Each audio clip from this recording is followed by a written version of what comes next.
head into the Ringerverse to stay up to date with all things superheroes and nerd culture entertainment. Hosted by a rotating lineup of superfans at The Ringer, including Mallory Rubin and Van Lathan, shows will provide instant reactions to blockbuster releases, insightful backstories on canon, and mind-bending theories, as well as fresh takes on the latest news and rumors. Check out The Ringerverse on Spotify or wherever you get your podcasts. This episode is brought to you by Anytime Fitness. We may talk a whole lot about sports, but when it comes to keeping fit ourselves, there's definitely room for improvement. I hit this point early July. I was just like, I am not in good enough shape. I started trying to walk at least 15,000 steps a day or hiking or just anything to keep my legs moving. Now it's the end of 2023. I feel great. I had a physical 3 weeks ago and the guy was like, you're doing great. You're doing better than you were 3 years ago. I felt great. Whatever your goals are, progress is possible thanks to Anytime Fitness. Get a personalized plan and support from an expert coach anytime, anywhere. Visit anytimefitness.com to try Anytime Fitness for free. Start to train for your life. Terms, conditions, and restrictions apply. See website for details. This episode is brought to you by Atlassian. Atlassian software like Jira, Confluence, and Trello help power global collaboration for all teams so they can accomplish everything that's impossible alone. Because individually we're great, but together we're so much better. Learn how to unleash the potential of your team at Atlassian.com. Atlassian.com. Atlassian. Tap the banner or visit this episode's page to learn more. I need support staff to clear the room. Stand up and walk.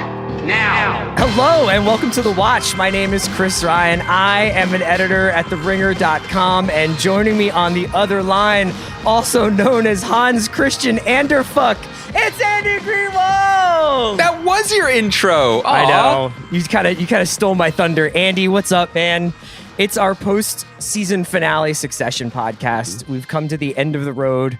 All roads lead to Tuscany, or this gorgeous Italian village. Is it not Tuscany? Is that what you're going to correct me on? It's Tuscany. No, I was just going to say there are some connective waterways that might take you to in and out of Swiss territory. Yeah. So I'm just saying it's not like we're stranded there. There's decent Wi-Fi. I don't know what Jesse Armstrong as a Brit, and they're on the outside looking in Europe now, but he seems to be collapsing some space here in the season finale where I'm like, okay, so we're in Switzerland, but now we're in Italy, but now we're Call Michael Mann. Those are the real go fast boats. So there's two directions to go in here.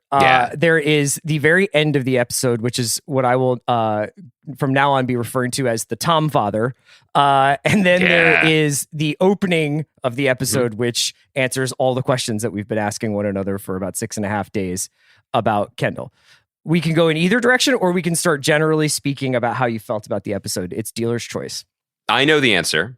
Also, you're the dealer. That's true. So it's your choice. That's how I expert at gambling. We're going to start at the beginning. Okay. And here's what I want to say. Guys, we got to pay attention to the shows we're watching. 3 seasons in, shows tell us what they are. And like the great Michelle Obama said, when people tell you who they are, listen to them. Yeah. You know what I mean? Look, we all had a lot of fun. You know what I mean? Over the last week, it was all screens and up the ass, in Logan's words. Like it was like the old glory days of prestige TV on the internet, and we all had a great time, speculating, having fun, sifting through the metadata, as they would say in the Gojo C-suite, right? Yeah. About like when the New Yorker drops profiles of Jeremy Strong and the HBO marketing team, making sure we don't have screeners, and the person who found the poem that linked the 3-season finale titles. And, my God, that was awesome.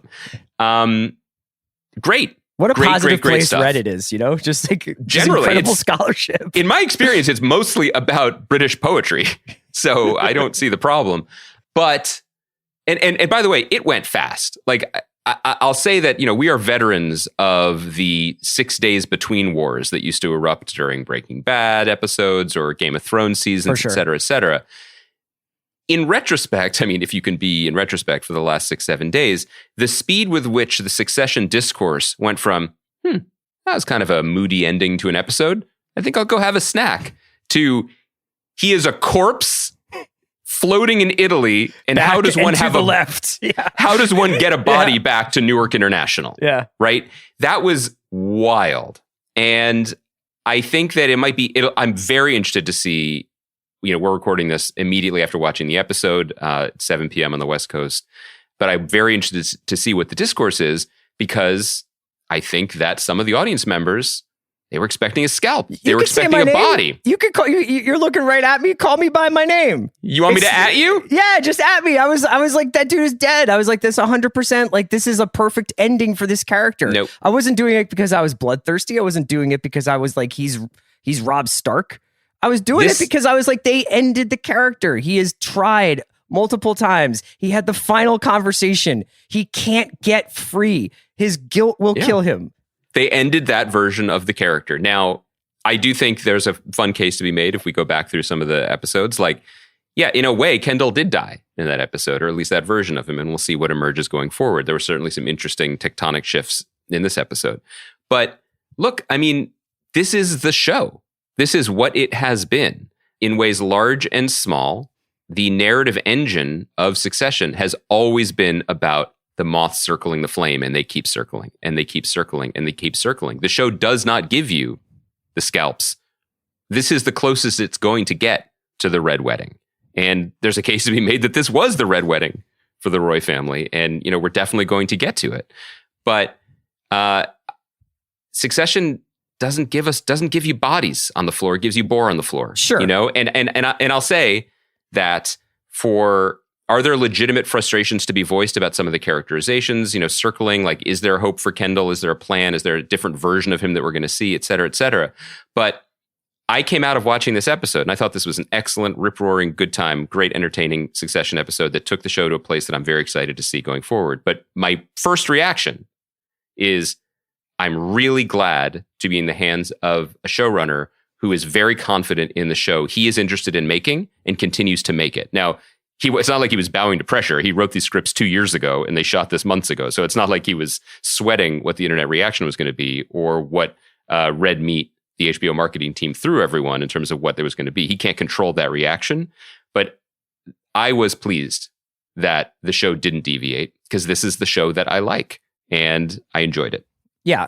Look, in no way am I holding any of the close magic going on that they did in between the end of the last episode and the beginning of this episode against anybody. Like, I'm not even holding it against HBO or anything like that. It's not like I felt duped.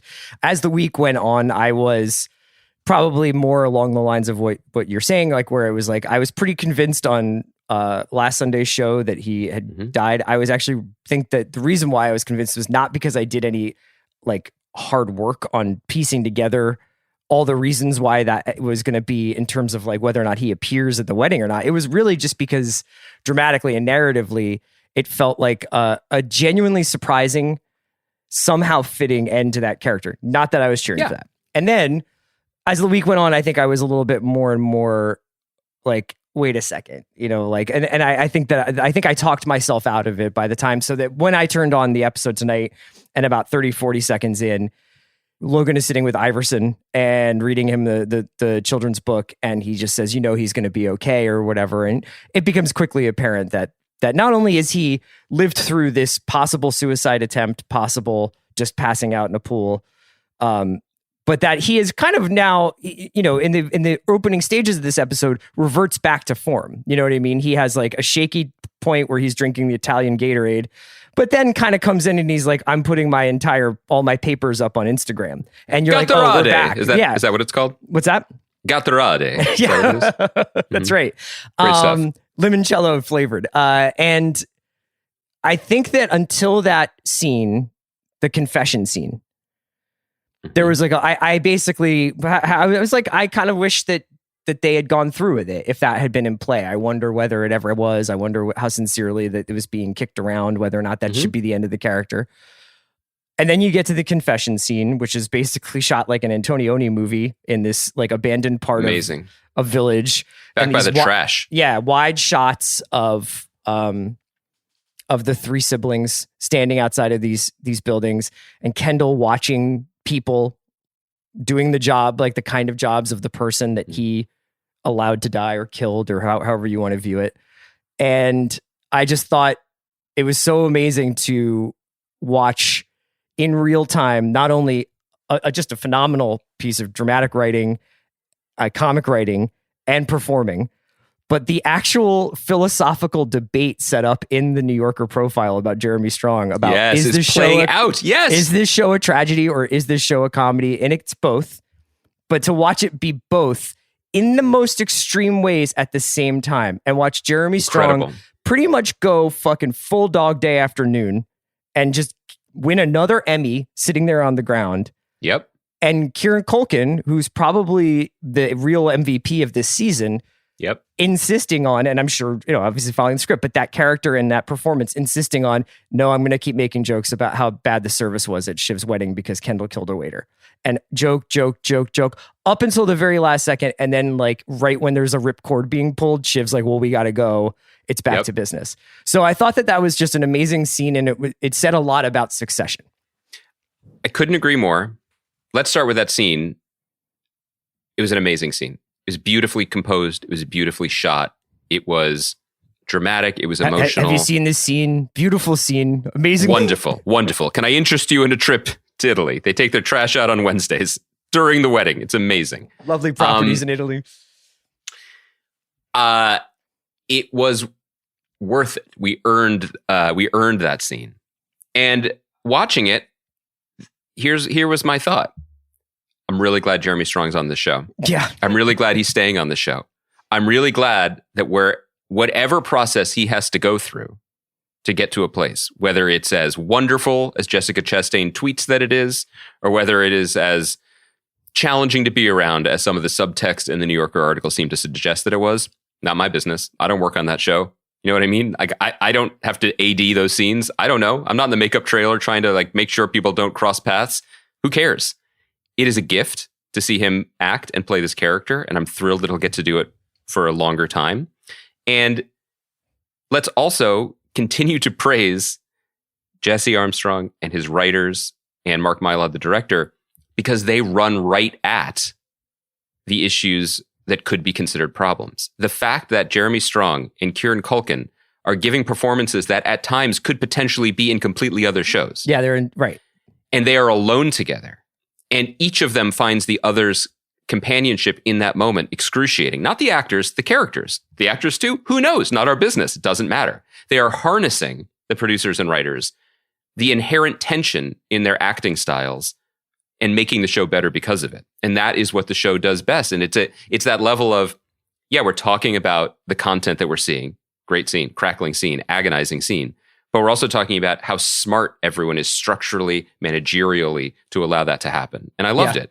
And circling back to the first point, I think one of the reasons why Succession might frustrate some people, and I think that it's clear that this season frustrated more people than it has in the past. Part of that just might be a factor of it's more popular than it was in the past. Part of that might be a factor of the pandemic delay, as we talked about in the weeks leading up to the season 3 premiere, boosted the show's profile and its importance to a really, really wild degree, potentially even untenable degree of just almost like the show itself is a celebrity and everyone's talking about it and thinking about it. So I think there was a little bit of a potential misconnection or lack of connection between the audience and what the show is. But one thing that is invariably true is that we look to scripted entertainment and fiction to go there, to show us the big things that we don't often see in our lives, whether they're like Godzilla's attacking cities or, knights in armor cursing and killing dragons or selling meth or all these things that or these someone shows that we love. cathartically unburdening themselves of the biggest secret in their life. Well, that's what I want to get to, though. I think the thing that Succession does very well that might confound some viewer expectations, and I don't even mean some viewers in the famous Emily Nussbaum in the New Yorker talking about Breaking Bad's, quote, bad fans, the ones who wanted Walter to win or wanted Tony Soprano to whack more people. I don't mean that. I just mean that we are conditioned, and sometimes with good reason, because we like watching people know kung fu in movies, to expect to see dramatic, the most dramatic exclamation point underlined version of a story. But in life, the most catastrophic thing, even if it's what we expect or live our lives in fear of, rarely happens. What often happens is people are pushed to a bottom that they think is the bottom or a brink that they think is their limit, and then they have to go have breakfast the next morning with the people who saw them do it. And that provides its own kind of drama. And it's a smaller bore, certainly very uncomfortable drama. But in that way, Succession is mirroring the kind of emotional frustrations of our lives, even, whether we are super rich or decidedly, in our case, in most listeners' case, not. And I'm always grateful for that. Honestly, yeah. I'm grateful for the fact that you are correct. As a dramatic character, Kendall Roy is done. He's used up. He's tossed away. He's cellophane wrapper. He's done. But life doesn't work like that. He's just still hang-dogging around, man. And what did it get us in this episode? It got us a pretty raw unburdening, a catharsis. And the power of that moment when you're just like, what the most powerful line to me is when he said, it's so fucking lonely. Yeah. He's so alone, and they all are. Every line he had in that speech was pretty heartbreaking. And then you juxtapose it with the fact that his siblings won't give him anything back in return. Mm-hmm. Shiv's obviously very comforting, but is immediately beckoned away by a phone call. And Roman is doing the fascists are cool but not thing, but about this kid's life, where he's just like, well, you tried. I would have been out of there like a tabby, in the bath, and you're practically a hero. And like, who hasn't killed a kid and all this? Like, he's basically doing his version of saying, you're going to be okay. And I thought that was like, it's basically, I know that you and I can sometimes get a little bit immersed in the, like the sort of like, what does this mean as TV, but Kendall using one of the most used tropes in TV anti-herodom, which is I'm a bad person. This kind of self-awareness to be like, I am not the hero here, usually comes with that character doing something very heroic or trying to absolve themselves of all the sins that they've committed. And because this isn't Low Winter Sun, my perpetual I'm not a bad man punching bag, which no one cares about anymore. AMC canceled it years ago. So apologies to all involved. Everyone did their best. It's TV. It's hard. Roman's response is kind of the right one. Nobody's anything. Everybody's, we all, in a way, I mean, this is what's so crazy and great about the show. When he's like, we've all killed a kid. I mean, no, we haven't. But in the most 100,000-foot macro version of talking to someone who is just buried alive in a shame spiral. Yeah, we've all done we are all terrible. It's not one or the other. And he seems to think that it is. And one of the reasons why I think this episode was super significant in the life cycle of the show, I mean, all season finales are overly significant, but one of the reasons why I think this is, it's not just because it definitively declared to the world what the show is, and I think people will listen now, what it's going to be about and what it's interested in doing, was that it really drew a bright line around something that I think the show has always animated the show, which is what is the fundamental difference between family or emotional relationships like family and business. And there are many differences, and one of them might be what Roman, insanely and blindly and optimistically calls love. But really, what I think the show has demonstrated is that what family allows or encourages is repeated, not just bad behavior, but repeatedly running at something like Charlie Brown in the football. Because the disappointment you feel when you don't get what you want from someone, when there's a mismatch, that familiarity is at least reassuring. Sure. At least you're going to be disappointed. At least and you're going to get the Shiv and Rome just kept touching his head. Like they're like, this is what humans do. They touch heads to make you feel better. No, they don't. I'm performing love here. Yeah, right. Yes. And what business is ultimately is fucking just raw fanged capitalism. This works. This doesn't work. Fuck off. And they're right. And the power to me of where the episode ended, and where I know we're all over the place, we should TikTok through it. And I don't mean do a funny dance in 45 seconds. I believe that's what that means. Is that at the end, they're just scrabbling kids. They're pathetic. And Logan's right. And Jerry's right. That is what they should do. It's a good deal. What do you think one of the things that was so powerful about episode 8, and it's not that the achievements of episode 8 are in any way negated by what happens in episode 9. But what do you think about how, for instance, at the end of episode 8, we're at least led to believe or put in the headspace that Shiv blows up Roman to kind of seize her own role there. Roman's trouble, but at least is now diminished in his father's eyes. Yep. And they basically like ostracize Jerry immediately. And Shiv does that whole thing about like, would you like to make a formal complaint? And it seems almost like Jerry is walking out with a cardboard box of their belongings. I mean, she isn't literally doing that, but figuratively, it's like she's walking down that hallway. She has been kind of shut out. And then she's just she's just playing Monopoly, or she's right by the table while they're playing Monopoly in the second scene of the next episode. Do you find that the cause and effect chain in this season or in this episode necessarily, was it all broken, or am I just I'm really asking because I'm curious what your take was, or whether I'm watching this a little bit too much like it's Columbo or something. Yeah, I mean, I think that without question, there is an element of episodic television at play in the way Succession breaks a season, right? Like, those are dramatic moments. And then, like the raid, the raid on the office, that was a dramatic place to end an episode earlier this season. Did it have consequences? Not really. Mm-hmm. But, it is right. I think they're probably past studio and network notes at this point, but that is the stuff that you get in notes, being like, can we have a punchier act out?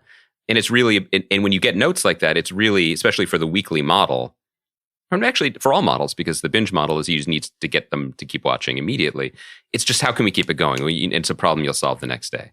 In terms of how I reacted to it structurally and as a fan of the show and of the season, it didn't bother me, because what this episode revealed really plainly, and I think it's something people have been chirping about occasionally in the margins, which is these kids are bad at this. Like, they're being indulged, Yes. And I think that what this episode made plain, and I loved the way it happened, where they're all at the wedding and suddenly they realize they are completely not in the parlance of the show across anything. They're not in the inside track. Yeah, they're not inside the deal. Nor should they be.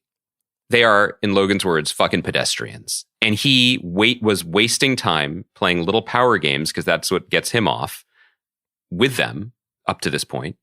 But we are not inside of Logan at all anymore this season. And I wonder if that will change next season. I'd be interested in that. But one thing that I think it would be possible to watch this season, do a Logan rewatch of the season, do your best to see his eyes and what he's seeing. And I think you could make the case that what the season was about was the dominoes falling, that each one of his children disappointed him so profoundly and finally, that what else was he going to do? He gave them rope, and they used it to give each other rat tails. There is no logical version of this where they deserve anything more than what they've gotten I'm not from a financial standpoint. It's not a rooting interest kind of thing. And, it's interesting that you mentioned doing a Brian Cox Logan rewatch of the season, because I think it would be educational to do the same for Matthew McFadden and Tom, yes. And watching his, obviously this episode was a matter somewhat of opportunity, but I think that he had been very open to that opportunity for at least the duration of his time in Italy after the sex dirty talk and the agonizing frozen embryos speech. And I think that, there had been some speculation like Tom's wearing a wire, or Tom's going to do this, or Tom's going to do that. So it wasn't out of nowhere. And I think that as that episode kind of plays out, and when Tom gets that phone call from Shiv and she's just like, sure, you're high, but like, I have other fucking things to talk about. Yep. That's where the knife goes in. And then on a wider scale, if you look at it in the totality of all Succession episodes, what does Logan respond to? He responds to killers. Yeah. And Tom has already thrown himself on the funeral pyre once when he goes up to Logan and says, like, if you need a head, if you need a skull, take mine. And then he says, how about I betray your daughter who's trying to betray you? And he was like, well, nothing would make me happier then. One of the kind of brilliant judo moves of this season was that we were so inside the kids that we lost sight of the larger game. And I think that was very, very, very much intentional. If you think about it, the characters who are at the top at the end of this season, Logan, Tom, Jerry, Greg. Greg's about to be the king of Luxembourg. Greg is he's going to be king of the defunct throne of Italy. I mean, not bad for a come up. One thing that those characters have in common is that when people say things to them, they listen. Yeah. They listen and they adjust accordingly. One thing that unites all four Roy children is they don't listen at all. and they don't learn it all. And, I think there's a case to be made, maybe not in an immediate reaction podcast, but in a longer think piece. I mean, these kids are abused. Now, that's a very heavy word, and they are incredibly rich and privileged, and I'm not interested in opening up that particular can of worms.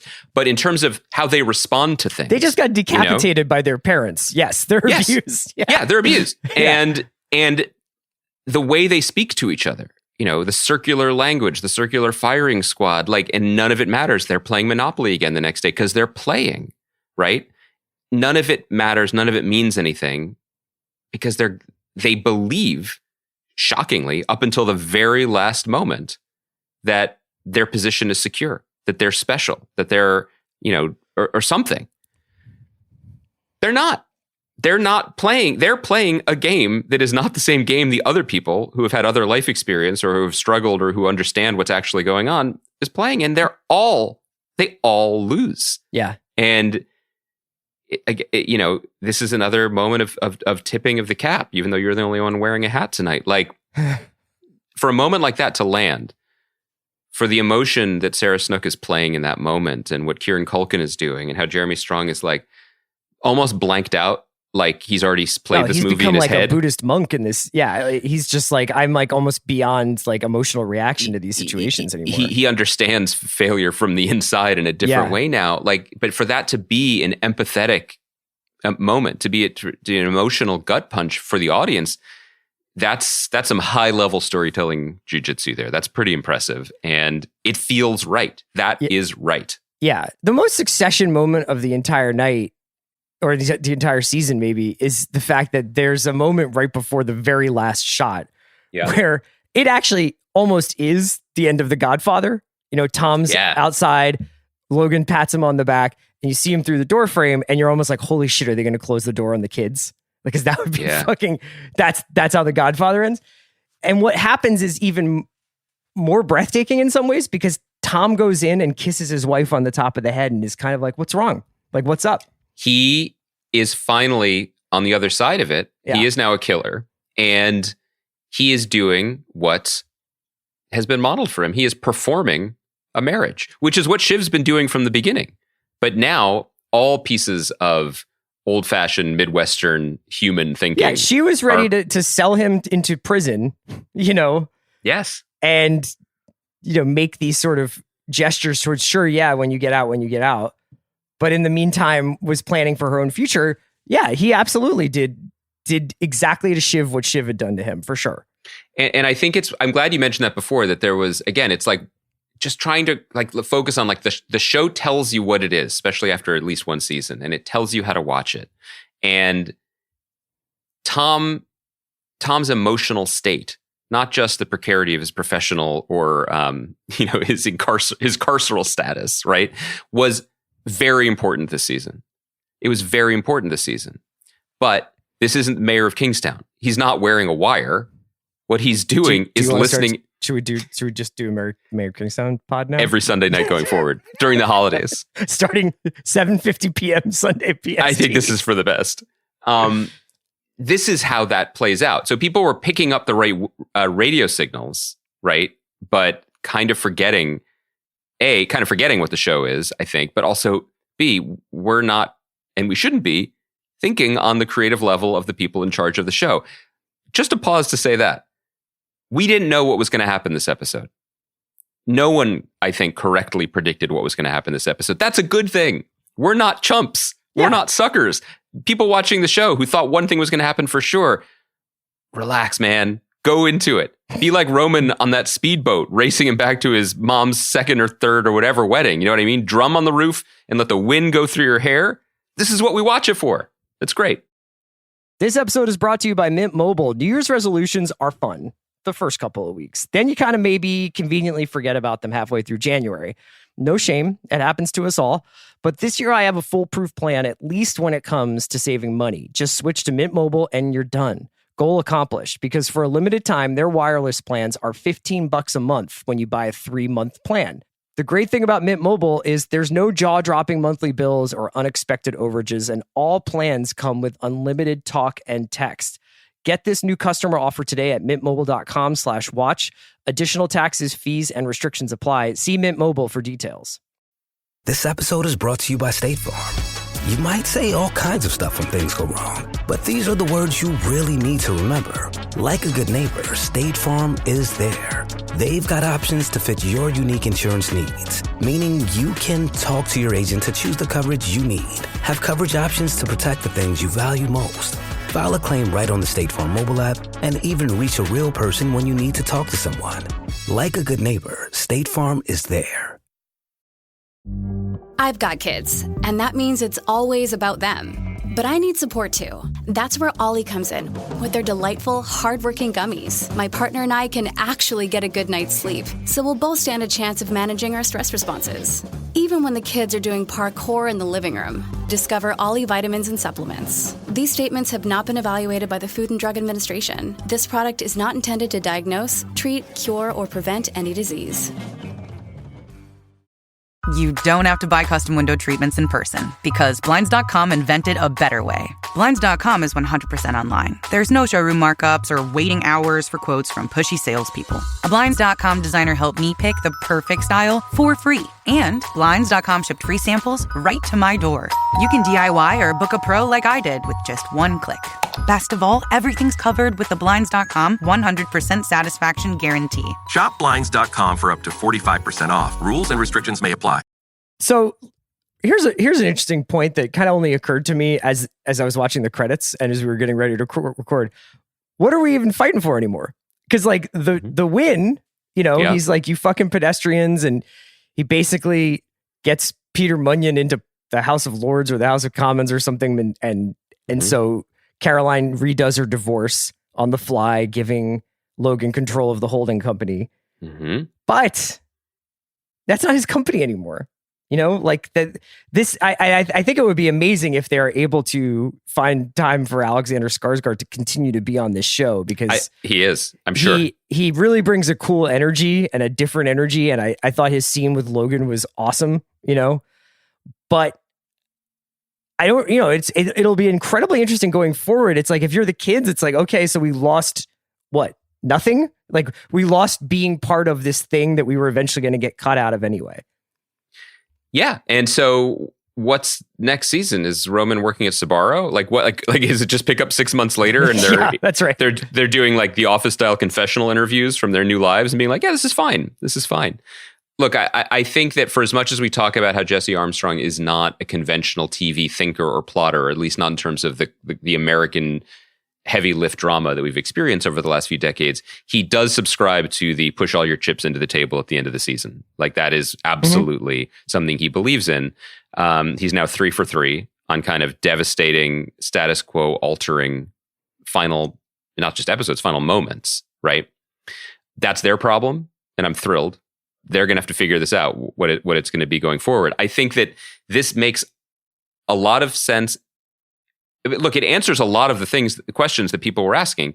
One of the reasons people, us included, were like, well, Kendall might die because, as you said, he might be done in terms of what you can do with his character going forward in the current setup.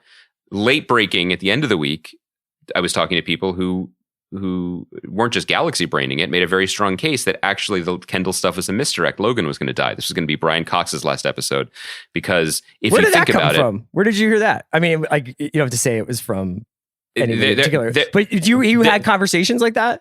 A particular, and I'll ask permission for Thursday show if I can name a particular Emmy Award-winning showrunner was like, this is what's going to happen. David E. Kelly told you that? The ghost of Stephen Bochco visited me. Basically, with a really smart point, which is basically like, yeah, think about it. We're all saying Kendall is, in this person's term, arced out. Like, what else is there to do? But really, Logan is. Because what other moves does Logan have? And we've also this season completely retreated from his POV. So that all makes sense.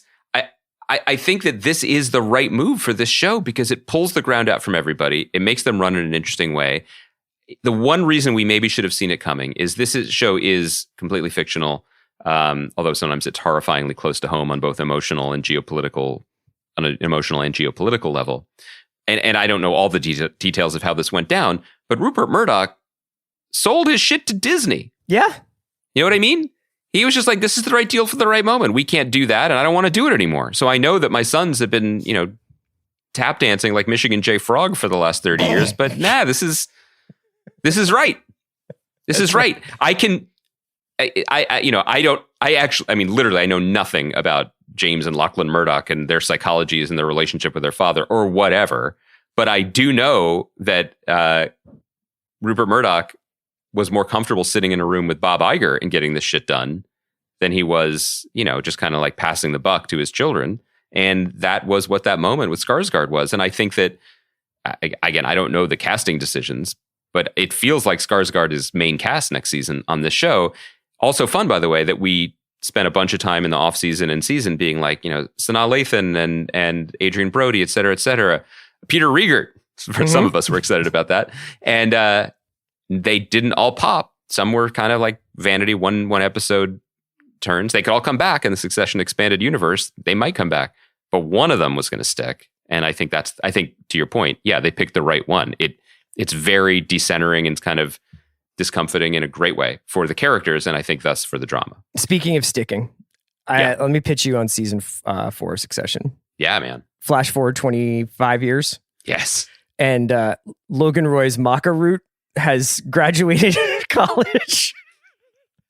Incredible. And is ready to take over his shares of Gojo. Skarsgård, Lucas is living in the cloud. He's been digitized into AI. Yeah. He's just a pure NFT. It's Dev season 2. And Kendall is now, Jeremy Strong's like, I'll come back and play Kendall if I get to go like full Johnny Knoxville and Jackass at the guy at the gas station, like all old man makeup. Oh my God, he would do it. I mean, the New Yorker did mention that as Kendall, he dyes his graying hair, right? So I feel like he just wants to let it go. Let it be natural, man. Yeah, I'm in on that.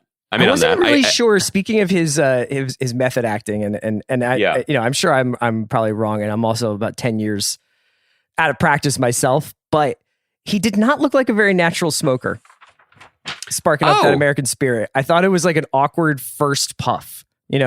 I wondered about that actually because I was watching it being like, and thank God, because I'd like him to be as healthy as possible and everything. I'm just saying.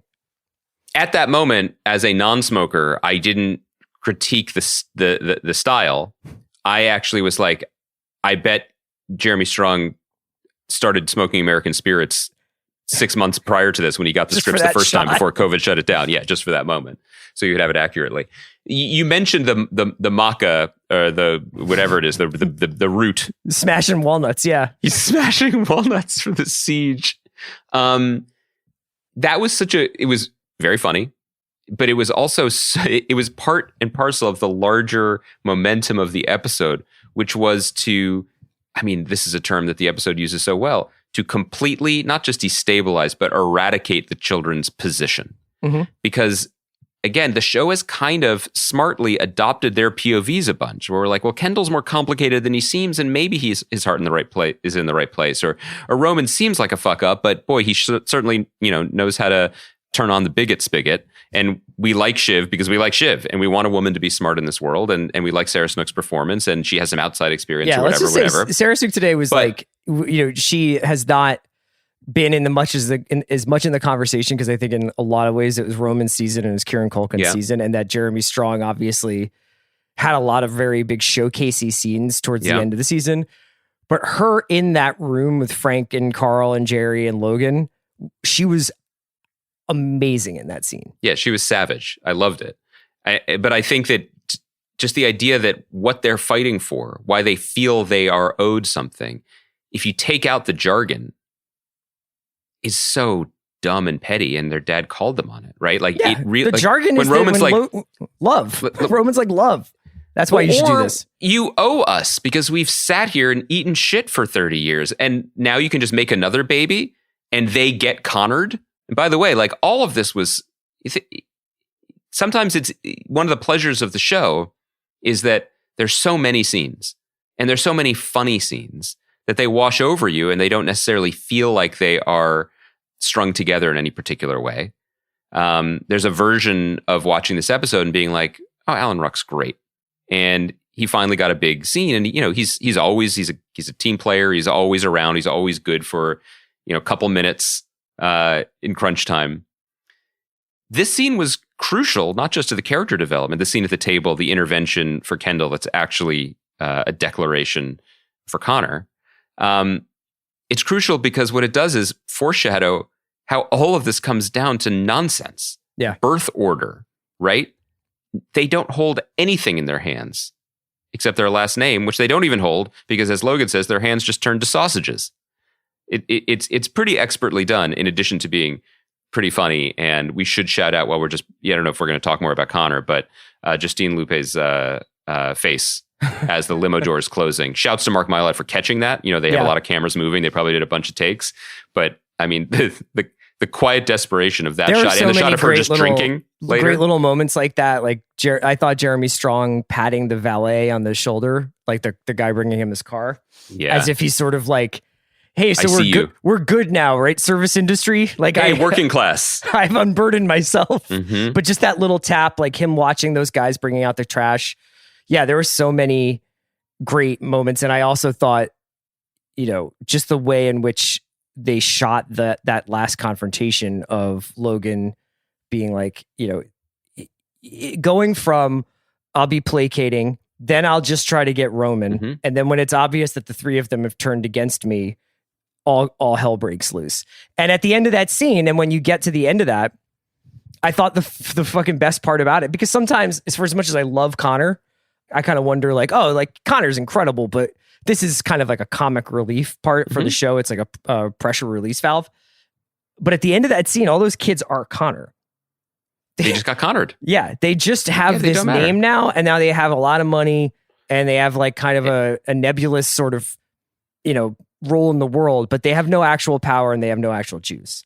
And I do think, for as much as that last scene was The Godfather, and however much I keep using Game of Thrones as a hobby horse to talk about the maybe straw men and women watching the show who expect this succession to be like Game of Thrones, I wasn't kidding when I said it was kind of like the Red Wedding. The power dynamics at play in that room were so complicated and so brilliantly staged. The kids come running in with all the steam, and Brian Cox doesn't stand up for a very long time. Now that is powerful acting, to be owning it all from a seated, lowered position. But one of the things that I kept thinking about while the scene was playing out, and and realizing how it was going, and as the kids realize how it's going, was that Carl, Frank, and Jerry are all in that room for all of it. Right. They are old hands. They have survived 10 times as many things as these kids have, and they've had to work for it in a completely different way. And they have lived with their heads under the guillotine in a real way for the entirety of their professional careers. And that factors into our watching of the scene. I bet it factored into the acting of the scene. Mm-hmm. And it was just so powerful from a visual perspective. It's like, you've had your fucking fun, dum-dums. The grown-ups are now just going to drive. They're going to drive. And they're sitting here, and they've been sitting here the whole time. So what else have we not hit? I mean, I thought that watching the Greg stuff over the course of the episode and over the course of the last few episodes, you would normally maybe just write that off, not unlike Connor, as a comic element.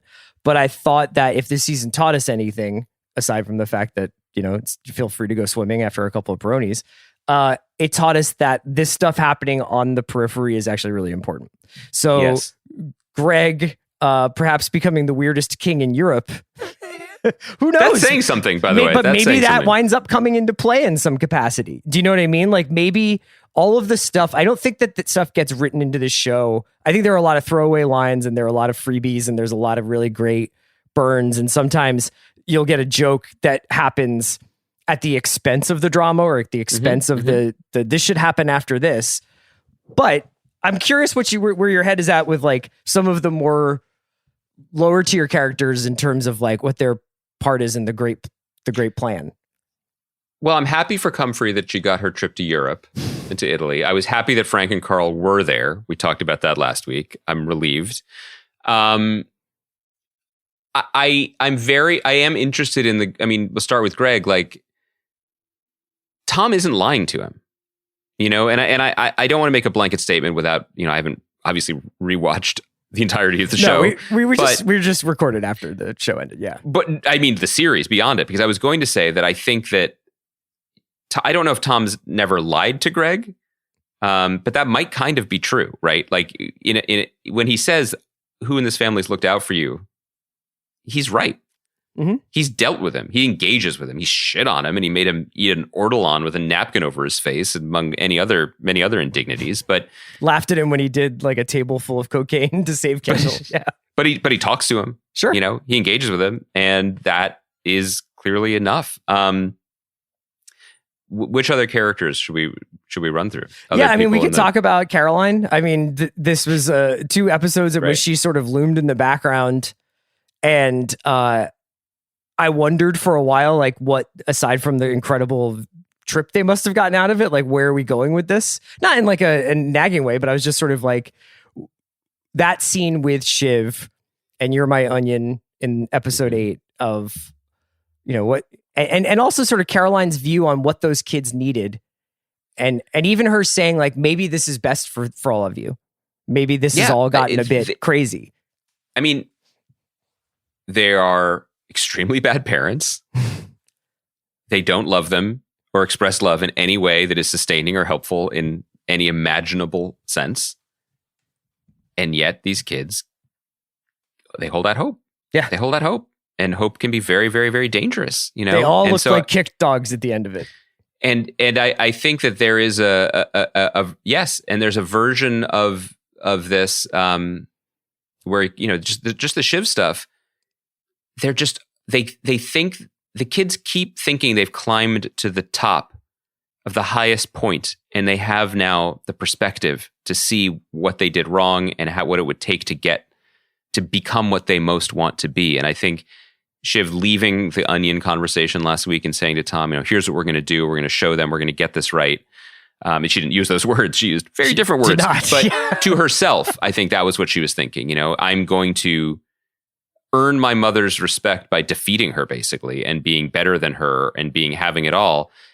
To her comment, her now, darkly, almost darkly comically foreshadowing comment to her mother at the wedding when she's like, I hope that your wedding is as supportive and loving, or your marriage as mine is. I forgot that. That's a great minutes point. before all of this happens.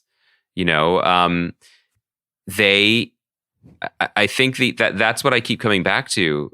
What's so appealing and engaging about the show is just the kind of really uncomfortable, naked humanity of it, that these people who have everything keep coming back to the one thing that they actually want, and they cannot get it, but they cannot accept it, right?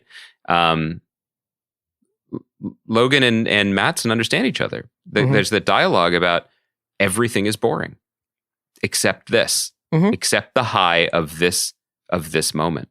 And it's kind of interesting what it means for Logan going forward is that, all this talk about him aging or being ill or lying in winter or raging against the dying of whatever, not bowing to reality.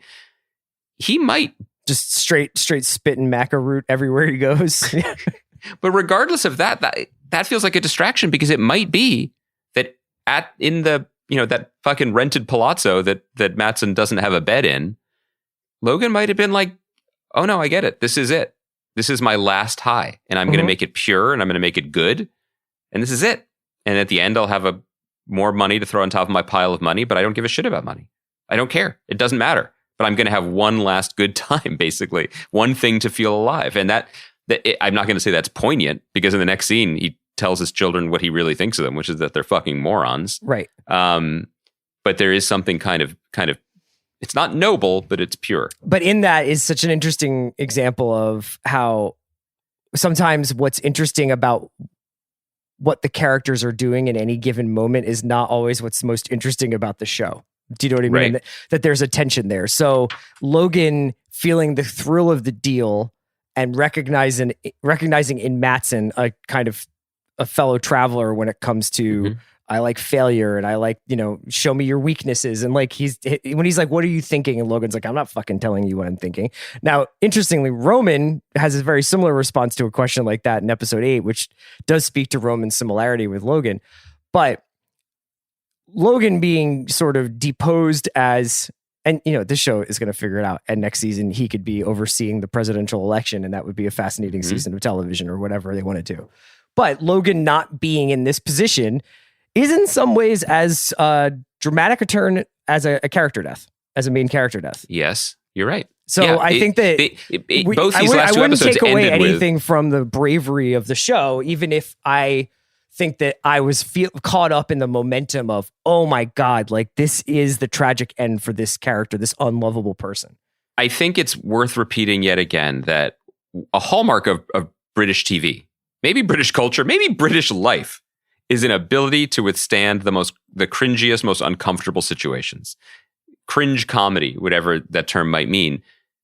That came to America on the old shipping routes. You know what I mean? Like that came from the UK. And Jesse Armstrong cut his teeth on comedy. He's very, very comfortable hanging out in the next moment, in the moment after. And I think that the way that seasons break and the way the off season happens is really good for the show and for American audiences, because we could leave season 2 with this rush of, oh, Kendall's coming for the king, baby. It's going to be Team Kendall versus Team Logan. Let's fucking go. Let's get ready to, I'm not going to say it because I think we have to pay that dude a trademark fee if we say it, but you know what I mean? And then how does the next season begin? Baby Kendall's having a panic attack in a bathtub. And we're going to hang out with that panic attack for 8 more fucking episodes. You know, right. That's what motivates him. He doesn't flinch. He doesn't care. Like, if we get the chance to talk to him about it, I bet he's excited for the moment, after the moment when Logan's like, everything is empty. This is boring. What the fuck? That's what I was going to ask you, is we've talked a little bit about the opening set of episodes from this season pretty much happened right after the end of the second season, right after episode 1. Episode 2 starts with Shiv in the car going back. So there was this compression, and then it kind of stretched out with maybe weeks or whatever going on in between episodes as we hit the second half.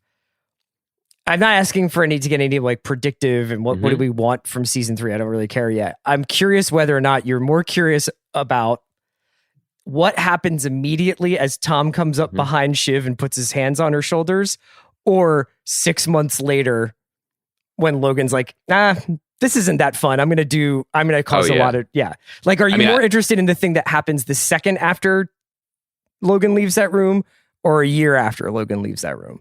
A year. Personally, a year. I think that this moment served its purpose, and then I'd love to see the fallout, you know?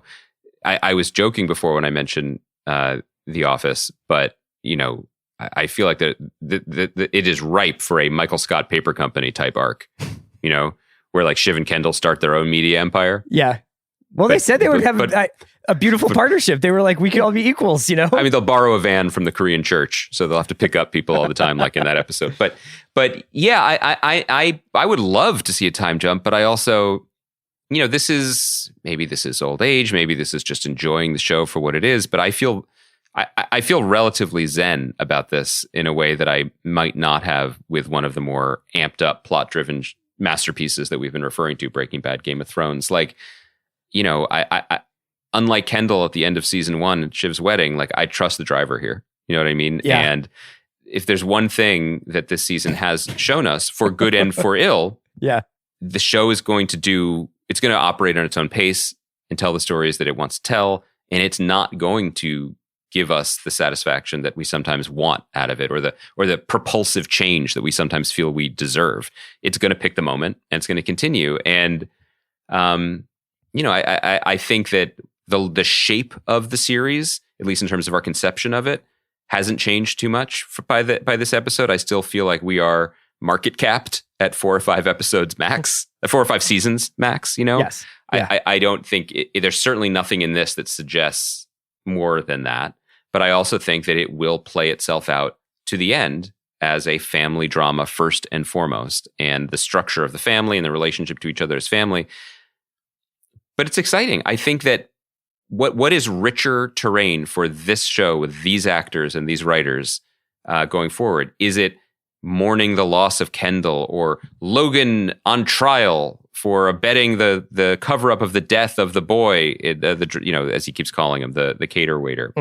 No, what's most exciting going forward is these actors and these writers navigating what comes after this moment, when it's not just the throne that was promised to them being taken away. The throne, it doesn't even exist anymore. No, there's no throne. The family has been broken up broken apart into 100 pieces. Yeah. So what is it? So what is family? What do they have to do with each other now?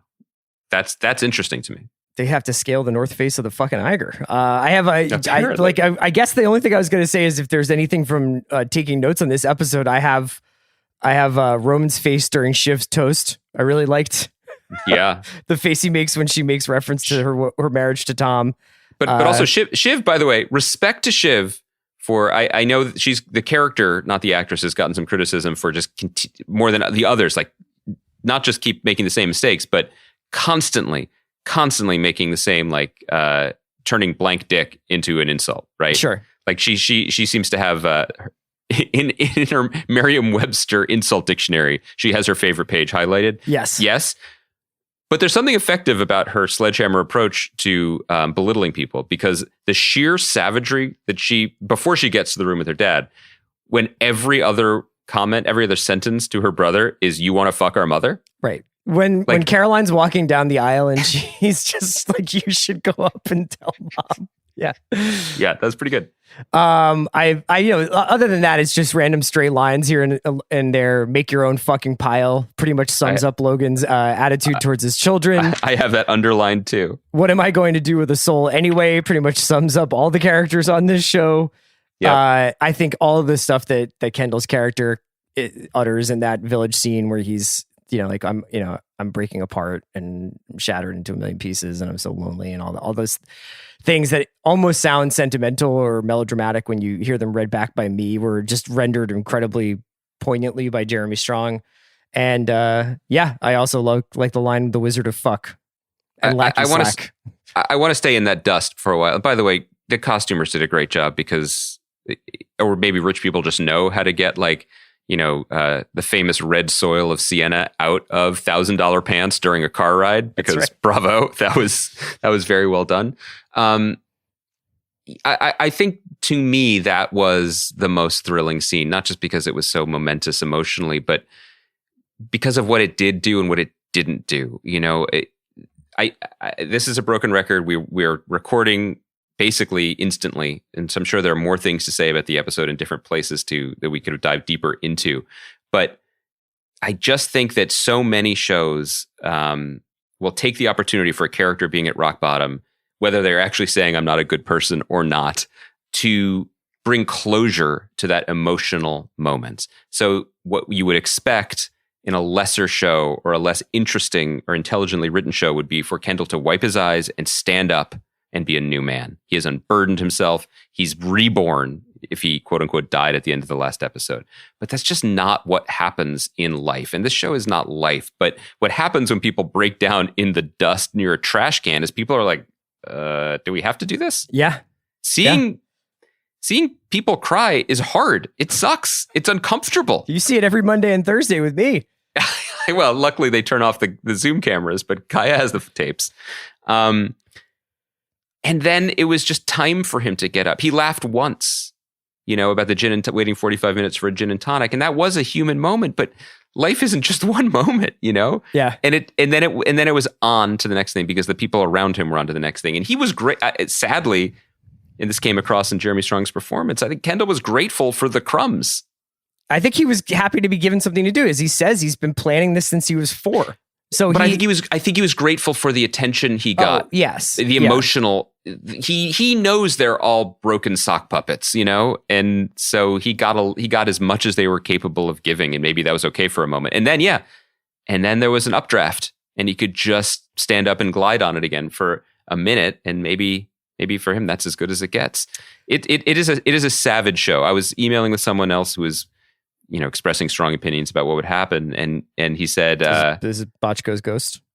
No, Bochco's Ghost doesn't have Wi-Fi. This was an email, and basically saying, but it is someone who works in the industry, and was basically saying, "This is the most violent show I've ever watched in my life," and I kind of love that. Yeah, that is a good way of looking at it. It's funny to think about that in relationship to like Squid Game and Mayor of Kingstown. But yeah, and I think that this show confounds us in a number of ways. And is it like de facto the number one show of the year? Is it the best show on television? Is it everyone's favorite? Is it the most popular? It's kind of no to all of those. It has become the most exciting to watch en masse in a way that you and I love and podcast listeners love and is super fun.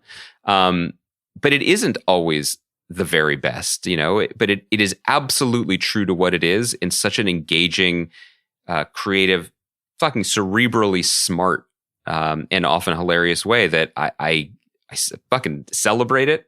And I love doing this and talking about it week to week. I'm going to miss it. Not many shows, we're going to do our Best of the TV pod next week, Best TV of the Year pod. I know the show will be high up for both of us. It might not be number one because it might not do all of the things that we love or that we're looking for the best of anything, right? Yeah.